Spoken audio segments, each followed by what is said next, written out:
जय गुरुदेव everyone. Super women नीलम राठौर के channel में आपका स्वागत है। आप सभी कैसे हो? उम्मीद है अच्छे होंगे। मैं भी ठीक हूँ। तो आज के वीडियो में हम जानेंगे कि गुगा नवमी की पूजा कैसे करते हैं। तो देखिए, भादव माह की कृष्ण पक्ष की 9वीं तिथि को गुगा नवमी के रूप में मनाते हैं। जन्माष्टमी के अगले दिन गुगा नवमी मनाई जाती है। इसमें हम क्या करते हैं, सबसे पहले गोगा जी महाराज जी का चित्र बनाना होता है। उसके लिए आप काजल ले लें।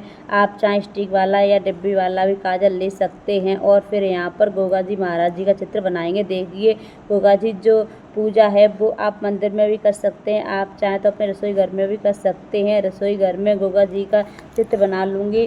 पहले घोड़े का चित्र बनाना है, फिर घोड़े के ऊपर गोगा जी महाराज जी बनाने हैं। देखिए, चित्र जैसा भी आप बना सकें बना लें, लेकिन यह दिखना चाहिए कि घोड़े पर गोगा जी महाराज बैठे हुए हैं। जैसा आप चित्र बनाना पाएँ वैसा बना लें। बहुत लोग गोगा जी महाराज का चित्र बाज़ार से ले आते हैं, तो आपसे बनाना नहीं आ रहा है तो आप बाज़ार से भी गोगा जी का चित्र लाकर पूजा कर सकती हैं, या प्रिंट आउट की फ़ोटो निकाल कर भी पूजा कर सकते हैं। तो देखिए, रसोई में टाइलें फिर साफ़ हो जाते हैं, आसानी से विसर्जन करने का कोई झंझट नहीं होता है। तो मैं यहाँ किचन में गोगा जी महाराज जी की पूजा करूँगी। हमारे घर गोगा जी महाराज जी का चित्र बनाकर रसोई में ही पूजा की जाती है। आप जहाँ भी पूजा करें वहाँ आप गोगा जी महाराज जी का चित्र बना लें।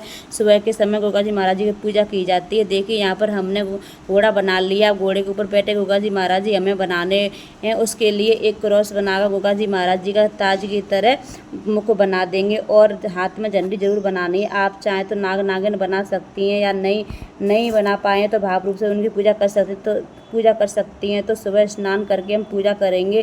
पहले चित्र बना लेंगे, फिर जल के छींटे लगाकर भाव रूप से स्नान करा देंगे। उसके बाद देसी घी का दीपक जला लेंगे। उसके बाद हाथ जोड़कर यह संकल्प कर लेंगे, हे गोगा जी महाराज, मैं आज आपके नियम पूर्वक पूजा कर रही हूँ। कोई गलती हो जाए तो मुझे क्षमा कर देना, मेरी मनोकामना पूर्ण करें। पूजा शुरू करने से पहले ऐसा संकल्प कर लेंगे। वस्त्र के रूप में मूली समर्पित कर देंगे और रोली हल्दी का तिलक लगा देंगे। यहाँ पर हम गोगा जी महाराज जी का घोड़े का जोत को भी तिलक लगा देंगे। तिलक लगाने के बाद चावल समर्पित कर देंगे। उसके बाद हम फूल समर्पित करेंगे।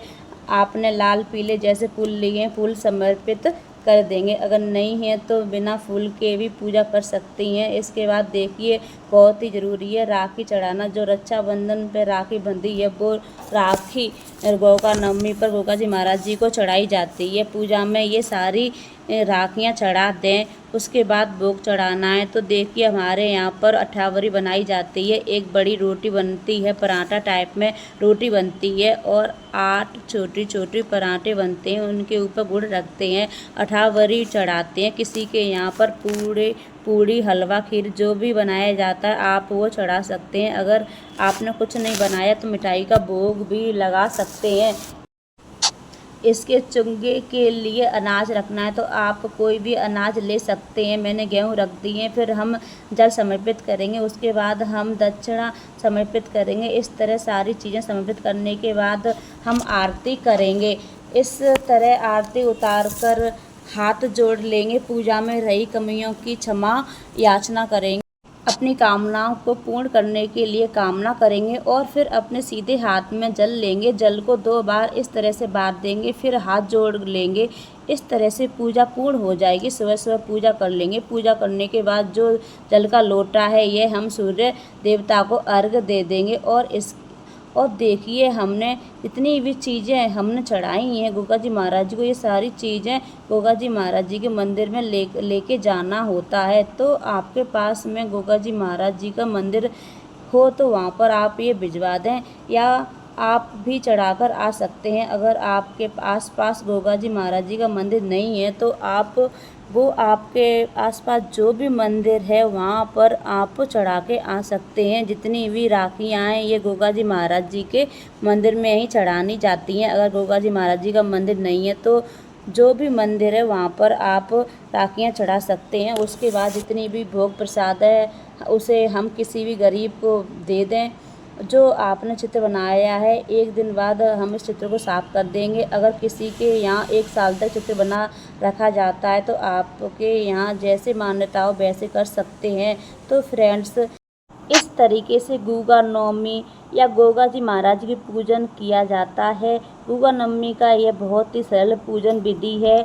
आपकी यह विधि कैसी लगी मुझे कमेंट करके ज़रूर बताना।